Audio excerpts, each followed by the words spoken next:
In 2019, archaeologists pulled something out of the ground in Idaho that wasn't supposed to exist. Stone tools, ancient hearths, and evidence of an entire human settlement dating back 16,000 years. That's the finding, and it rewrites everything we were taught. Because according to every textbook written in the last century, humans didn't reach North America until 13,000 years ago. This site should have been empty for another 3,000 years. But 21 separate radiocarbon tests, analyzed by one of the most respected dating labs on Earth, all confirmed the same impossible truth. People were living here millennia before science said they could be. And when archaeologist Loren Davis finally published these results, he didn't just push the timeline back. He detonated the most protected theory in American archaeology and exposed a century-long mistake that the establishment fought to keep buried. The place. Science refused to believe. The site sits where Rock Creek meets the Lower Salmon River in western Idaho, about 11 miles south of the small town of Cottonwood. To most eyes, it's nothing. A river terrace surrounded by rugged terrain, far from any coastline, far from anywhere that screams, rewrite human history. But the Nez Perce tribe, the Nipehe, had a different name for this place. They called it Nipehe. It means the site of an ancient village. Their oral traditions didn't say their people arrived here thousands of years ago. They said their people had been here since the beginning of time. Not a migration story, not a journey narrative, a creation story rooted in this exact ground. Western archaeology dismissed that for a century, called it mythology, folklore, not evidence. Davis first excavated Cooper's Ferry in 1997 for his doctoral research. He pulled stemmed projectile points from the ground, spearheads that radiocarbon dating placed at 13,300 years old. That alone was a problem. It meant humans were here at the same time as, or even before, the Clovis culture, the group every textbook in America crowned as the first people on this continent. And get this, questioning that model back then wasn't just controversial, it was career suicide. Funding denied, publications blocked, reputations destroyed. The Clovis First doctrine wasn't just a theory, it was a wall, and anyone who pushed against it got crushed. But Davis couldn't let it go. Something about Cooper's Ferry told him the ground had more to say. A decade later, he came back with a full team. Students, researchers, a field school that would excavate the site systematically from 2009 to 2018. Summer after summer, they dug deeper through undisturbed sediment layers, each one older than the last. And what waited in the deepest layers would change everything, and put a target on Davis's back from colleagues who built their entire careers on the theory he was about to destroy. What the ground remembered. Picture this.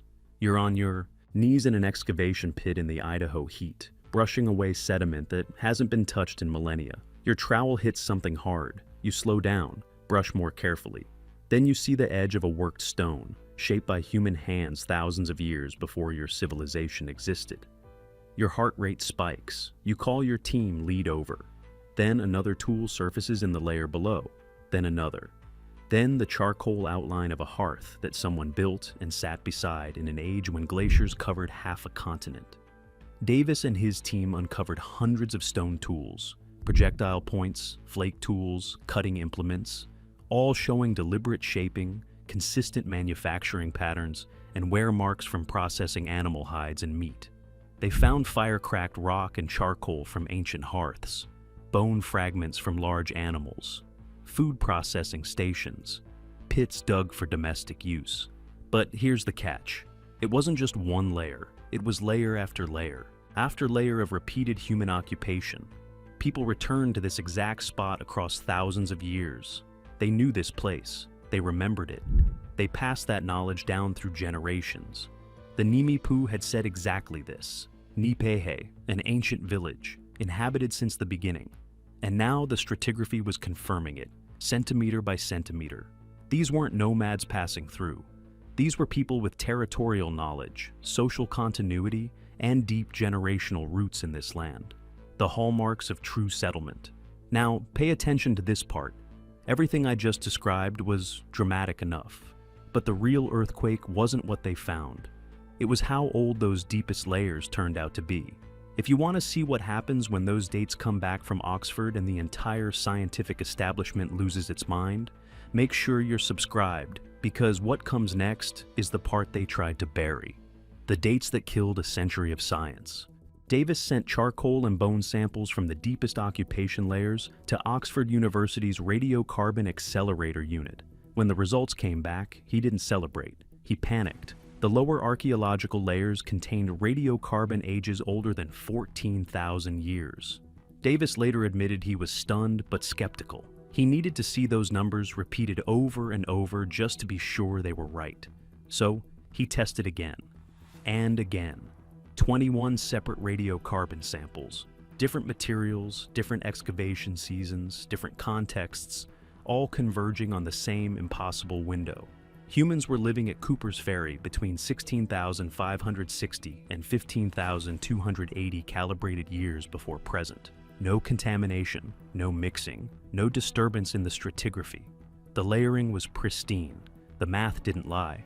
Davis spent sleepless nights staring at spreadsheets, rechecking every data point.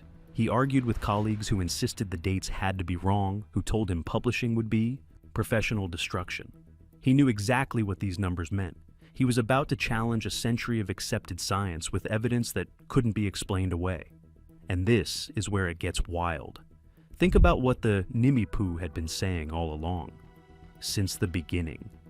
Western science had mocked that claim for 100 years.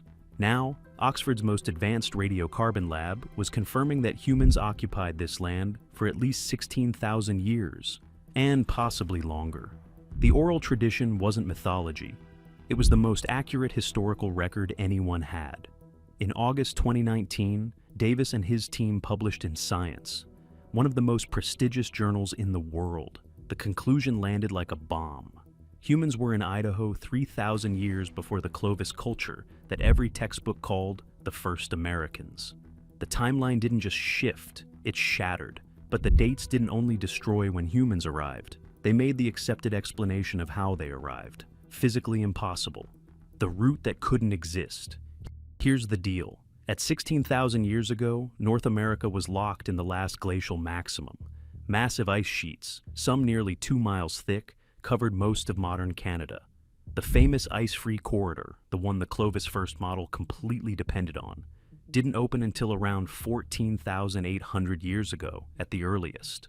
That's more than 1,000 years after humans were already settled at Cooper's Ferry. The corridor was blocked. The people were already there. The doctrine was dead. So if the land route was sealed under miles of ice, how did they get to Idaho? There's only one model that fits both the dates and the geography: coastal migration. Early humans moved south along the Pacific coast using watercraft, exploiting kelp forests, fish, and shellfish, then traveled inland through major river systems. Davis laid it out clearly.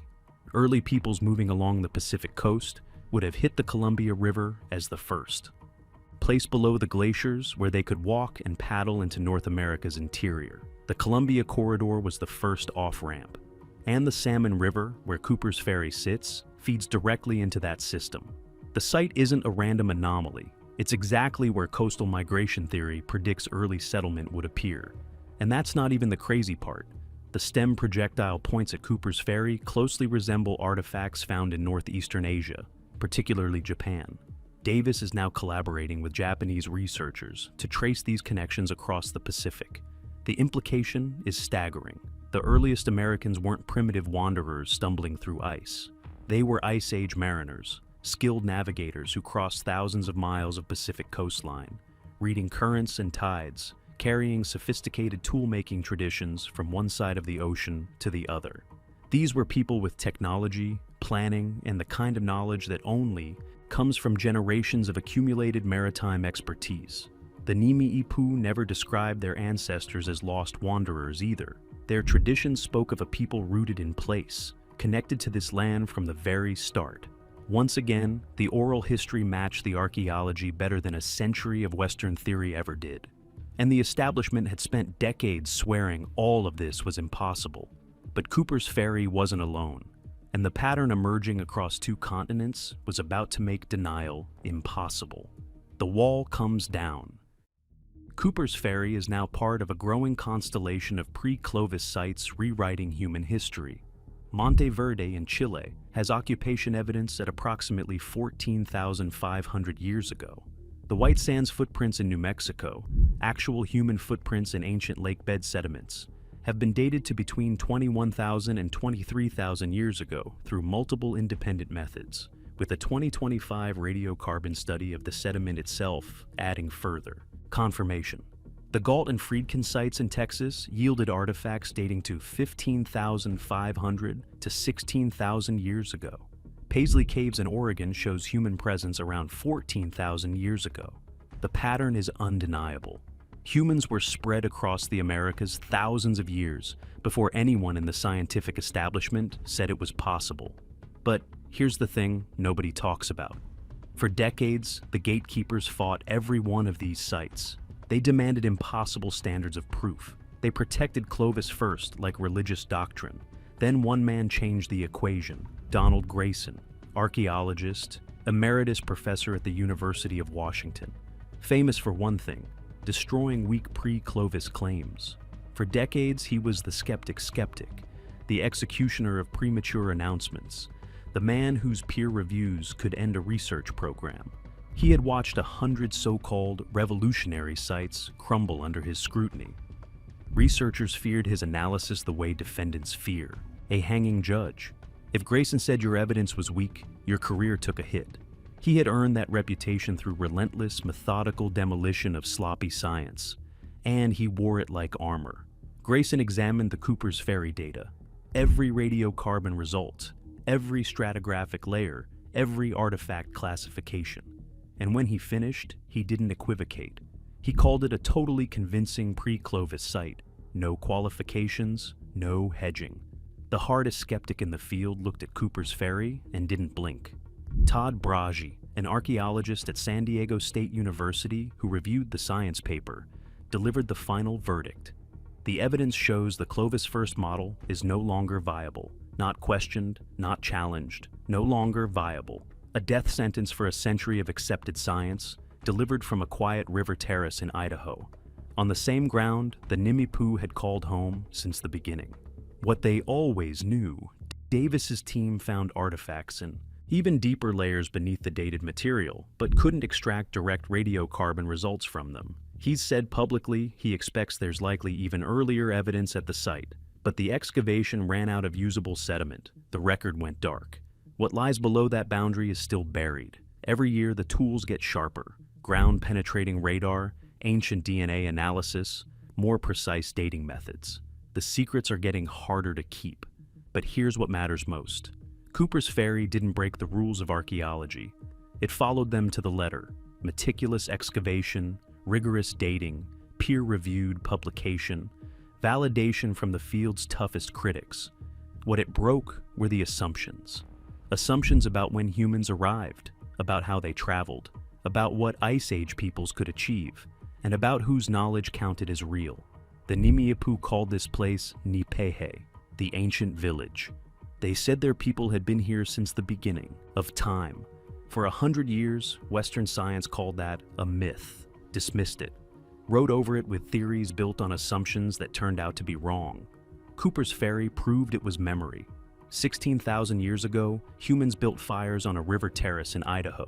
They shaped tools, they hunted, they raised families, they came back, generation after generation, and built something that endured for millennia. 3,000 years before the Western world believed it was possible. The Clovis first model dominated archaeology for nearly a century. It was in every textbook, taught in every classroom, defended by the most powerful voices in the field. It was wrong. And a quiet piece of ground in Idaho, ground the Nipehe never forgot, is what finally proved it. And somewhere beneath the sand, the peat, the ancient dried lake beds, more of their story is still waiting. The Nipehe remembered when science forgot. What else have we been told was impossible that's just waiting to be? Proven true? Drop your answer in the comments. And if you want to be here when the next discovery breaks, subscribe and hit that notification bell.